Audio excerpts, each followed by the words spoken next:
साथियों, दोस्तों का तहे दिल से शुक्रगुजार हूँ। चूँकि आज मेरे वालिद साहब की जबरी गुमशुदगी को 16 साल मुकम्मल हो चुके हैं।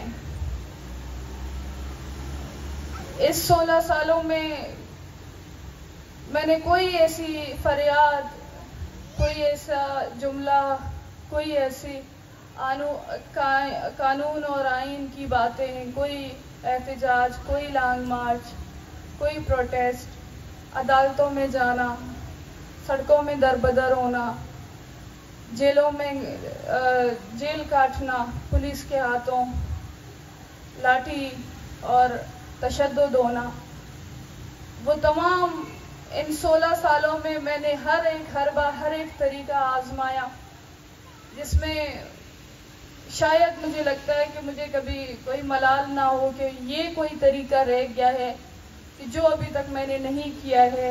इस तरीके से मेरे वालिद शायद बाजियाब हो सकते हैं। वो तरीका आज उनकी 16 साल की जबरी गुमशुदगी के दिन पर मैं दर्द, तकलीफ, अज़ियत और एक ना ख़त्म होने वाली गहरी मायूसी के दरमियान मैं आज भी इन 16 सालों में मैं जो सम्मी थी, मैं आज भी वही हूँ। वही गमज़दा बेटी जिसका बाप गुज़िश्ता 16 सालों से लापता है, जो 16 सालों से अपने गुमशुदा बाप की राह तक रही है। मेरी तहरीरें, मेरी फरियादें, मेरे अल्फाज शायद तमाम लोगों को, सारी दुनिया के लिए ये जाने पहचाने हों, उनको सुनी सुनाई लगें, और शायद जो कुछ मैं कहती रहती हूँ वो तमाम इससे वाकिफ हों। शायद सब लोगों ने पढ़ा होगा, सब ने देखा होगा, क्योंकि मैं बार बार वही कुछ कहती हूँ।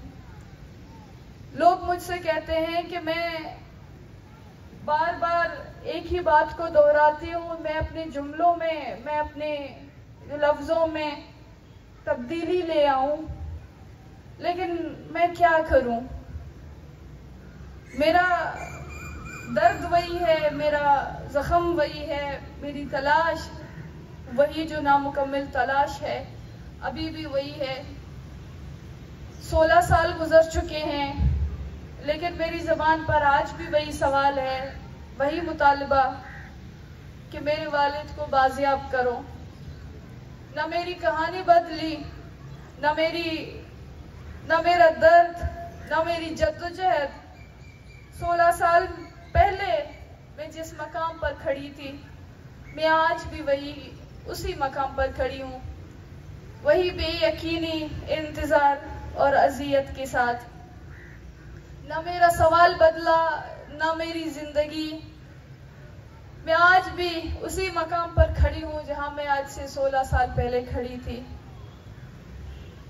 मैं आज भी अपने वालिद की तस्वीर सीने से लगाए सड़कों पर एहतजाज करती हूँ, हाथों में पोस्टर उठाए बुलंद आवाज में फरियाद करती हूँ उन हुक्काम से जो हमें सिर्फ खामोशी देते हैं। मेरे नारे, आंखों के आंसू, मेरी उम्मीद सब के सब वैसे हैं। मैं हर दरवाज़ा खटखटाती हूँ, हर इदारे के आगे गड़गड़ाती हूँ, लेकिन जवाब में सिर्फ मुझे जो खामोशी मिलती है, एक ऐसी खामोशी जो 16 सालों से मेरे कानों को चीर देती है, लेकिन मुझे इंसाफ नहीं देती। मेरे चीखने की आवाज़ शायद दुनिया के शोर में दब चुकी हो, लेकिन मेरे दिल में आज भी मेरे वालिद की वापसी की उम्मीद जिंदा है। इन 16 सालों में न मैं बदली, न मेरी तलाश, न मेरे आंसू, न मेरा दर्द और न मेरे बाप की गैर मौजूदगी का सन्नाटा।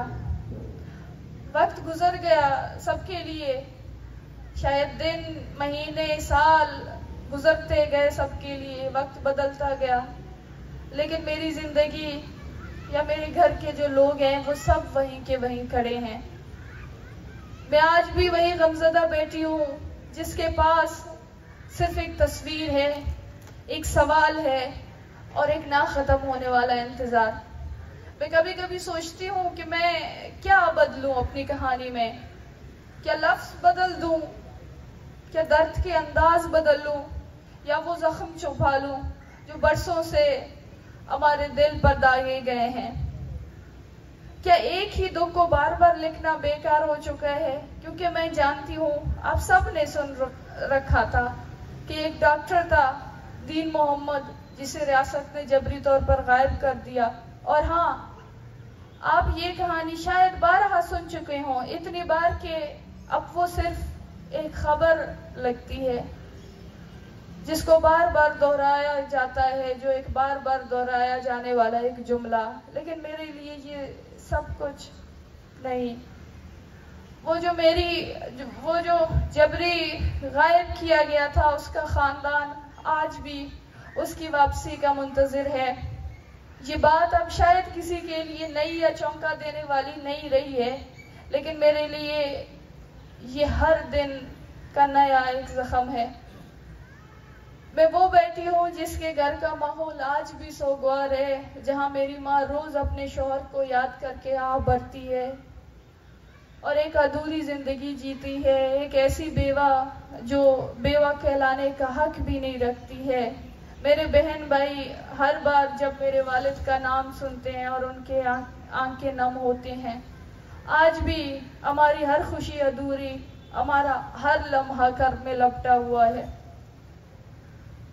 आज तक मुझे नहीं मालूम कि मेरे वालिद साहब जिंदा हैं या नहीं हैं। आज भी जब कोई गुमशुदा शख्स बाजियाब होता है तो सबसे पहला सवाल हमारा यही होता है, क्या उसने दीन मोहम्मद को कहीं देखा उस जिंदान में? कहीं पर उसने उसकी कोई आवाज़, उसकी कोई मौजूदगी कुछ महसूस किया है तो हमें बता दें। जब कोई लाश मिलती है बेनाम, बेशनाख्त, मसखशुदा, तो हमारा दिल लरस जाता है, क्या ये मेरे अब्बू तो नहीं है? क्या इनकी लाश को भी लावारिस समझकर दफनाया तो नहीं गया है? मेरे अब्बू कहाँ हैं? किस चावनी में कैद हैं? कैसी तंग अंधेरे जिंदान में सांसें गिन रहे हैं? क्या वो जिंदा हैं या कब मारे गए हैं? क्या उन्हें कब्र और कफन नसीब हुआ? इनकी लाश धूप में गल गई, सड़ गई, कोई जानवर इनका गोश्त नोच गया? क्या वो त्यूतक की वो 113 इज्तिमाई कब्रों में तो नहीं? सवाल ही सवाल हैं और जवाब, ना कोई जवाब है और ना कोई जवाब देने वाला। तसव्वुर करें उस बेटी का दुख जिसने अपने बाप की मैयत नहीं देखी है, उसकी लाश नहीं देखी है, जिसे आज भी कभी उम्मीद है कि वो जिंदा है तो अगले ही लम्हे एक और ख्याल से तोड़ देता है, नहीं शायद वो मार दिया गया हो। कितनी अजियतनाक ये सोच खुद है जब आप अपने ही ख्यालों में झूलते रहते हैं, कभी जिंदगी, कभी मौत, कभी उम्मीद, कभी गुमान, कभी दुआ, कभी कब्र।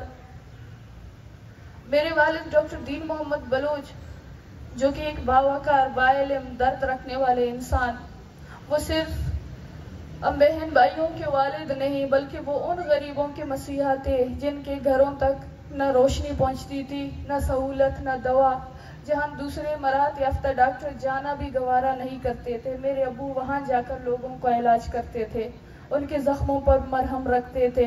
वो एक सरकारी डॉक्टर हैं जिन्हें इनके सरकारी अस्पताल के अंदर से रात के 12 बजे रियासती एहलकारों ने जबरी तौर पर गायब किया और उस दिन के बाद से हमें ये नहीं मालूम कि वो कहाँ हैं। बस इतना यही जानते हैं कि उसको लेकर गए और उसके बाद से हमारी ज़िंदगी में एक फुल स्टॉप लगी। मेरे अब्बू सिर्फ एक मसीहा ही नहीं है, एक बाशऊर सियासी लीडर हैं और वो उन लोगों में से हैं जो खामोश नहीं रहते थे, जो बलूचिस्तान की महरूमियों पर सवाल उठाते थे, जो जबर के खिलाफ, जो नाइंसाफ़ी के खिलाफ बोलते थे। लेकिन आज मैं ये भी नहीं कह सकती कि इन्हें बोलने की सज़ा दी गई है, क्योंकि आज तक हमें ये भी नहीं बताया गया कि उन्हें उनके बोलने की सज़ा दी गई है, उन्हें किस जुर्म की सज़ा दी गई है।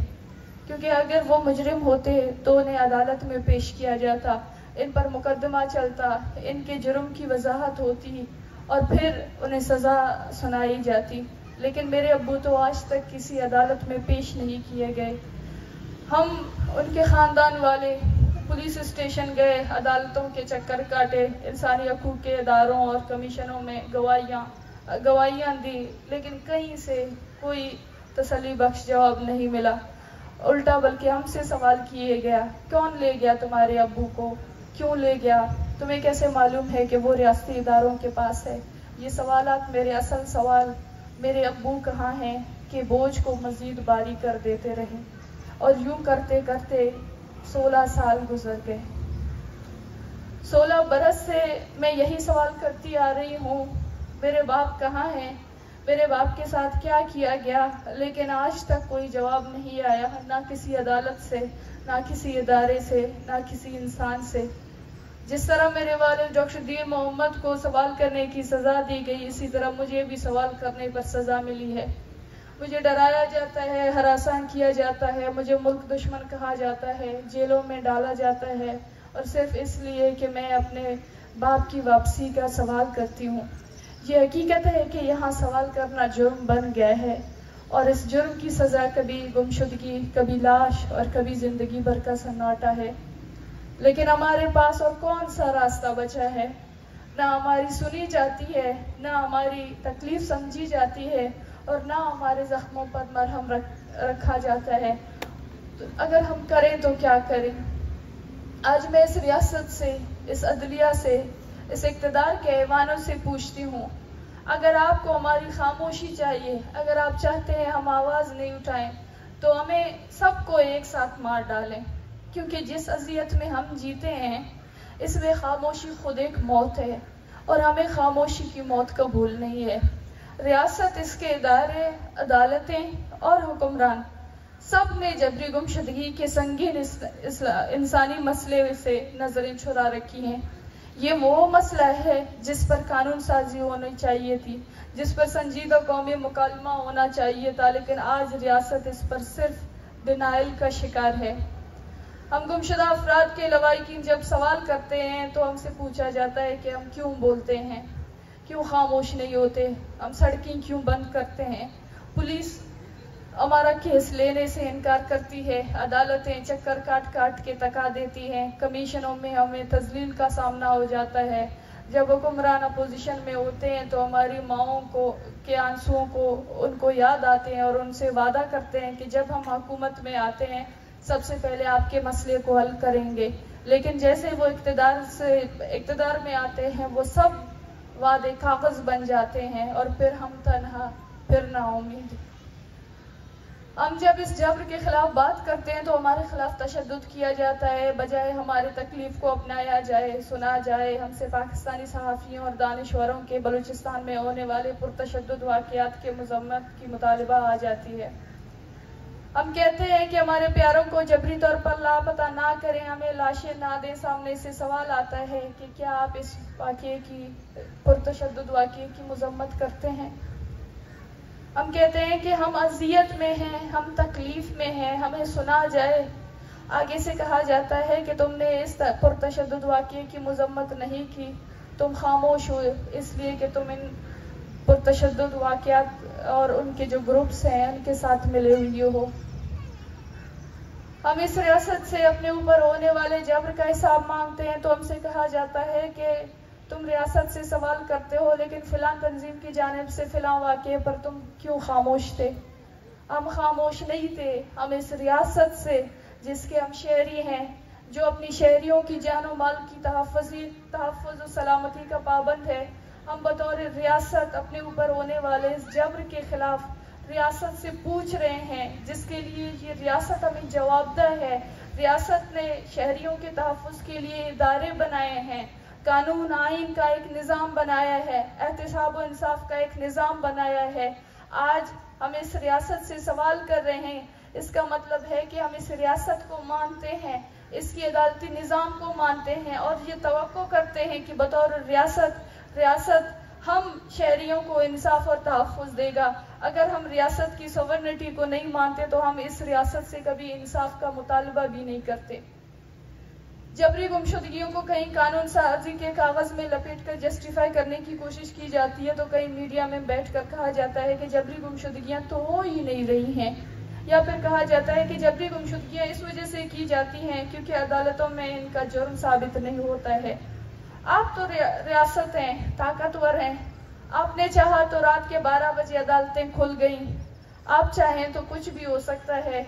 आप अदालतों में कोई भी फेक सबूत पेश करें, किसी को भी मुल्जिम ठहराएं, किसी भी मुल्जिम को मुजरिम साबित करें, जजेस भी आपके हैं, वकील आपके हैं, अदालतें आपके हैं, फिर कैसे गुमशुदा अफराद के मुकदमात आपकी अदालत साबित नहीं कर सकती है। हम अदालत से इंसाफ मांगते हैं, यही आईनी हक है, लेकिन जब अदालतें इंसाफ देने से कासिर हों, जब फैसले ताखीर का शिकार हों, जब लवाहिकीन सिर्फ तारीखों के पीछे भागते रहें, तो लोग सिर्फ मजबूरन सड़कों पर आते हैं, प्रेस क्लबों के बाहर धरने देते हैं। इससे भी आपको मसला है। और अगर इस रियासत को हमारी इंसाफ की इस जद्दोजहद भी मंजूर नहीं है, और अगर आप कहते हैं कि अदालतें नाकारा हो चुकी हैं, अगर मुल्क में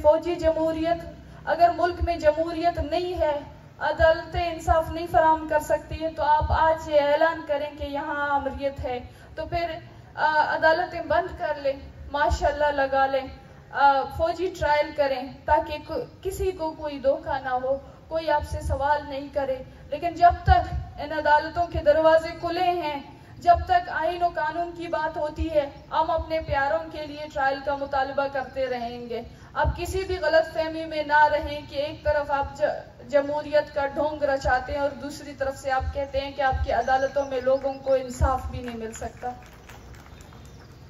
बलूचिस्तान में नो डाउट एक बड़ी कॉन्फ्लिक्ट जारी है, लेकिन कानून, इंसाफ और एहतसाब के बगैर कोई भी कॉन्फ्लिक्ट हल नहीं हो सकता। और ये रियासत की जिम्मेदारी है कि कानून साजी करे, शफाफियत से इस मसले को हल करे, एहतसाब का निज़ाम कायम करे। लेकिन अफसोस कि आज रियासत और इसके अदारे इस डिनाइल के फेज के अंदर गुम है, जैसे इनकार कर देने से हकीकत मिट जाती है।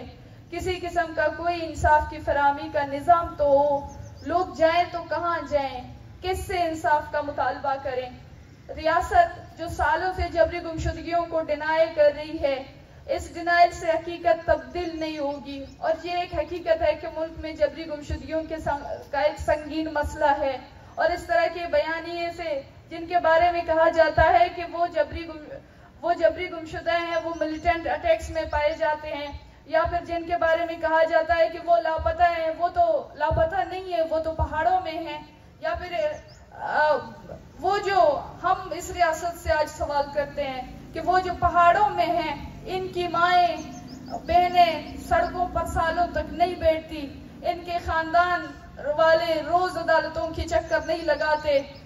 हम इसी चीज का मुतालबा करते हैं कि रियासत जाए, उन लोगों के पास जाए जो कहते हैं कि इनके प्यारे लापता हैं, इनके अहल खाना से पूछे, उनसे शवाहद और सबूत ले, हकीकत वाज़े करे। अगर कोई खुद से चला गया है, पहाड़ों में गया है, या रियासत को इस चीज को एक्सपोज करने की जरूरत है। अगर जबरी गुमशुदगियों का इतना बड़ा बयान या झूठ पर मबनी है, तो रियासत को इसके खिलाफ संगीन इकदाम करने की जरूरत है। रियासत तो इन गुमशुदा अफराद के लवाहिकीन से डंडे की जोर पर बात करता है, पुलिस इनका मुकदमा लेने के लिए तैयार नहीं है, जो सैकड़ों लोग कानून नाफिज करने वाले इदारों के हाथों महीनों और सालों से जबरी तौर पर गुमशुदा होने के बाद इंसानी ढांचे की शक्ल में वापस लौटते हैं।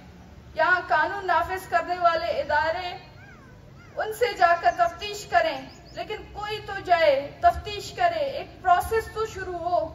लेकिन ऐसा तो नहीं चलेगा कि आप इसी तरीके से जबरी गुमशुदगी के इस बयानिए को मुतनाज़ा या झूठ पर मबनी करार देकर आप इसे बरी ज़िम्मा हों। इस संगीन इंसानी अलमिये को नजरअंदाज करने से न दुख कम होगा, न मसला खत्म होगा। कोई तो संजीदगी का मुजाहरा करे।